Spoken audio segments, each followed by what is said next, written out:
சுதந்திர நாடில் கொடிகளை குத்துவதற்கு தரப்படுபவை குண்டூசிகள் அல்ல, அவை தேசத்திற்காக மெலிந்த தியாகிகளின் உடல்.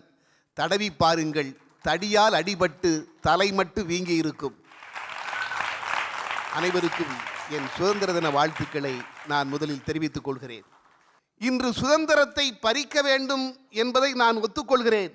யாருடைய சுதந்திரத்தை தெரியுமா? இன்று பெற்றோர்களுக்கு இருக்கின்ற அளவுக்கு அதிகமான சுதந்திரத்தை பறிக்க வேண்டும். ஏனென்றால் நடுவர் அவர்களே, சில ஆண்டுகளுக்கு முன்பு ஒரு பிரபல திரைப்பட நடிகை, எனக்கு நல்ல நண்பர், தன்னுடைய கணவனை பிரிந்தார். நான் கேட்டேன், கணவனும் மிகச்சிறந்த நடிகர், ஏன் பிரிந்தீர்கள் என்று கேட்டபொழுது அந்த திரை நட்சத்திரம் சொன்னார், என் கணவருக்கு மது பழக்கம், வீட்டிலே வைத்து மது அருந்த ஆரம்பித்தார், என் பையன் வளர ஆரம்பித்து விட்டான், தந்தைக்கு இருக்கிற பழக்கம் மகனுக்கு வந்துவிடக்கூடாது என்று எங்களுக்குள் வாக்குவாதம் ஏற்பட்டு என் மகனின் நலனுக்காக என் கணவனை விட்டு பிரிந்தேன் என்று அந்த நடிகை சொன்னார். ஆக இன்னைக்கு மகனுக்கு மாடலாக இருக்க வேண்டிய தாயும் தந்தையும் அவர்கள் அதிக சுதந்திரத்தை எடுத்துக்கொள்வதுதான் இவர்கள் திசை மாறுவதற்கு காரணமே தவிர பையன்களுக்கு கொடுக்கப்படுகிற சுதந்திரத்தால் மகன்கள் கெட்டு போவதில்லை. அதைத்தான் சொன்னார்கள், குழந்தைகள் எப்பொழுதுமே கெட்ட வார்த்தைகளை பேச மாட்டார்கள், கேட்ட வார்த்தைகளைத்தான் பேசுவார்கள். அதைத்தான் சொன்னார். நான் ஒரே குடும்பத்தின் 2 பேரை பார்க்கிறேன். தந்தை மோதிலால் நேரு ஜவஹர்லால் நேருவை கேம்பிரிட்ஜ் பல்கலைக்கழகத்திலே டிரினிட்டி கல்லூரியிலே படிக்க வைக்கிறார். தன் மகன் கல்லூரியினுடைய எந்த வாயிலில் வெளியே வந்தாலும் காரில் ஏற வேண்டும். ஜவஹர்லால் நேருவிற்காக 4 கார்கள் காத்து நிற்குமாம். அவர் எந்த புறத்து வாசலில் சென்றாலும் காரிலே ஏறிக்கொள்ளலாம்.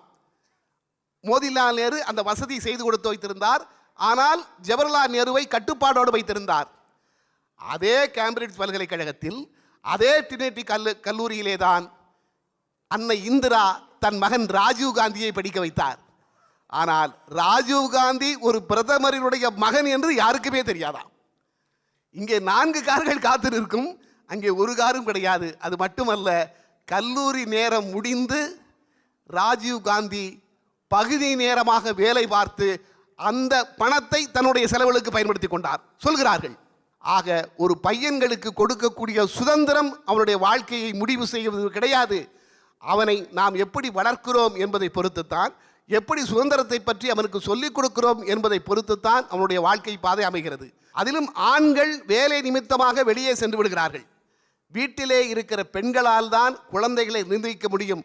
அதனால்தான் புலவர் புலமை பித்தன் ஒரு பாடலிலே எழுதினார்.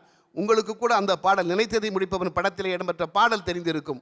எந்த குழந்தையும் நல்ல குழந்தைதான் மண்ணில் பிறக்கையிலே, அவர் நல்லவராவதும் தீயவராவதும் அன்னை வளர்ப்பதிலே, அன்னை வளர்ப்பதிலே. நான் இன்னொரு விதமாக இந்த தலைப்பை பார்க்கிறேன். அதாவது பெற்றோர்கள் கொடுக்கிற சுதந்திரம் ஆபத்தானது என்று சொல்கிறார்கள். பெற்றோர்களே இல்லாமல் சுதந்திரத்தோடு வாழ்ந்த குழந்தைகள் இந்த மண்ணிலே ஜெயித்திருக்கிறார்களே, நீங்கள் அவர்களை எப்படி பார்க்கிறீர்கள்? தான் பெற்ற பிள்ளையை ஏன் பெற்றோம் என்றுதான் தாய் என்று மாண்டு போனாள். கண்ணதாசன் எழுதினான், தான் பெற்ற பிள்ளையை ஏன் பெற்றோம் என்றுதான் தாய் என்று மாண்டு போனாள், தந்தையும் இப்பிள்ளை உருப்படாதென்றுதான் தணலிலே வெந்து போனான், ஊன் பெற்ற யானுமே உயிர் கொள்ள வைத்தவன் உயரத்தில் ஒளிந்து கொண்டான், உதிரத்தில் என்றுமே தமிழன்னை மட்டுமே உறவாக வந்து நின்றாள். தந்தையும் தாயும் இளமையிலே இழந்த கண்ணதாசன் சுதந்திரமாக இருந்தார், வாழ்க்கையில் ஜெயிக்கவில்லையா?